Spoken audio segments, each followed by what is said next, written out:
Hi friends, నమస్తే. ఇందిరమ్మ ఇండ్లకు సంబంధించినటువంటి బిగ్ అప్డేట్ ని నేను మీకు ఈ వీడియోలో అందించడం జరుగుతుంది. ఈ వీడియోలో దళారులకి సంబంధించినటువంటి సమస్యని లేవనెత్తుతూ హౌసింగ్ డిపార్ట్మెంట్ ఎండి గారైతే ఒక వార్తని రిలీజ్ చేయడం జరిగింది. దీనితో పాటుగా ఇండ్లని త్వరగా పూర్తి చేయాలని చెప్పేసి ఆర్డర్ కూడా ఇవ్వడం జరిగింది. ఇప్పుడు సెలెక్ట్ అయినటువంటి లిస్ట్లో అర్హులు ఎవరైతే ఉన్నారో అందులో కూడా రీవెరిఫికేషన్ అనేది జరుగుతుంది. అందులో అనర్హులని తేలినట్లయితే వారికి వచ్చినటువంటి ఇండ్ల ఆర్డర్ని కూడా రద్దు చేయడం జరుగుతుంది అని చెప్పేసి కూడా చెప్తున్నారు. అదేవిధంగా ఈ 5 లక్షల రూపాయలలో ఫస్ట్ బేస్మెంట్ విడతకి ₹1,00,000 అనేది వారి అకౌంట్లోనే నేరుగా జమ అయ్యేటటువంటి అవకాశాన్ని కూడా ఉంది అని చెప్పేసి రేవంత్ రెడ్డి గారు అయితే చెప్పడం జరుగుతుంది. అయితే దీనికి సంబంధించినటువంటి ఈ ఇందిరమ్మ గృహాలకి సంబంధించినటువంటి ఇంకా మిగతా వాళ్ళకి ఎప్పుడు వస్తాయి ఏంటి అనే పూర్తి విషయాలని మనం ఈ వీడియోలో చర్చించుకుందాం. వీడియోని మీరు ఎక్కడా కూడా స్కిప్ చేయకుండా చివరి వరకు కంటిన్యూ చేయండి. అలాగే ఇంకా ఈ వీడియోని లైక్ చేయనట్టయితే లైక్ చేయండి. మన ఛానల్ని మొదటిసారిగా చూస్తున్న వాళ్ళు సబ్స్క్రైబ్ చేసుకొని పక్కనున్నటువంటి బెల్ ఐకాన్ పైన ట్యాప్ చేసి ఆల్ అని సెలెక్ట్ చేసుకోండి. మీరు ఇలా చేయడం వల్ల నేను పెట్టే లేటెస్ట్ అప్డేట్స్ అన్నీ కూడా మీ వరకు రావడం జరుగుతుంది. ఇప్పుడైతే మనం వీడియో టాపిక్లోకి వెళ్ళిపోదాం. ఫ్రెండ్స్, మీరు ఇక్కడ చూడొచ్చు, ఇందిరమ్మ ఇండ్లలో దళారులను నమ్మద్దు, రాష్ట్ర గృహ నిర్మాణ శాఖ ఎండి గౌతమ్.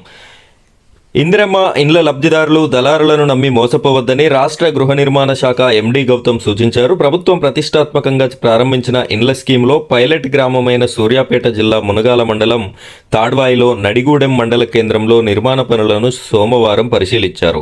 ఆయన మాట్లాడుతూ ఇల్లు మంజూరైన ఏ ఒక్క లబ్ధిదారుడు బిల్లుల కోసం మధ్యవర్తులను ఆశ్రయించవద్దని పేర్కొన్నారు. బేస్మెంట్ లెవెల్ పూర్తవగానే మరుసటి రోజే లబ్ధిదారుడి అకౌంట్లో ప్రభుత్వం ₹1,00,000 జమ చేస్తుందన్నారు.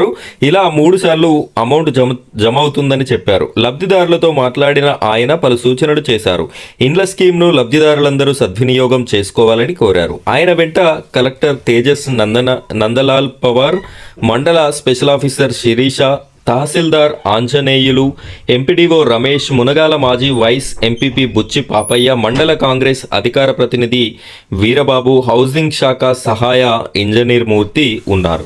ఇక్కడ చెప్తున్నటువంటి ముఖ్యమైన విషయం ఏమిటి అంటే, బిల్లులు రావాలనో లేదు అంటే ఇండ్ల లిస్ట్లో పేరు రావాలనో ఎటువంటి మధ్యవర్తులకి డబ్బులు అనేది ఇవ్వకండి, వాళ్ళని నమ్మి మోసపోవద్దు అని చెప్పేసి చెప్తున్నారు. ఇది బయట కొన్ని గ్రామాలలో నేను కూడా చూడడం జరిగింది. కొంతమంది బ్రోకర్ గాళ్ళు ₹1,00,000 50,000 ఇస్తే మీకు ఇల్లు ఇప్పిస్తాము అని చెప్పేసి మాటలైతే చెప్తున్నారు. దయచేసి మీరు అలాంటి పనులైతే చేయొద్దు. ఎండి గారైతే క్లారిటీ ఇవ్వడం జరిగింది.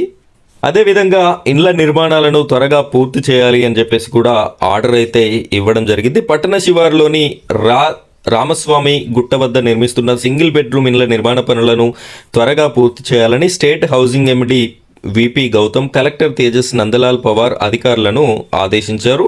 ఈ విధంగా ముగ్గు పోసుకున్నటువంటి ఇండ్లని త్వరగా పూర్తి చేయాలి అని చెప్పేసి కూడా ఆదేశాలు జారీ చేయడం జరిగింది. ఇక్కడ మీరు ఒకసారి కింద చూడొచ్చు, ఈ లైన్ ఒకసారి చూడండి. అనర్హులకు ఇండ్లు మంజూరు చేయొద్దు.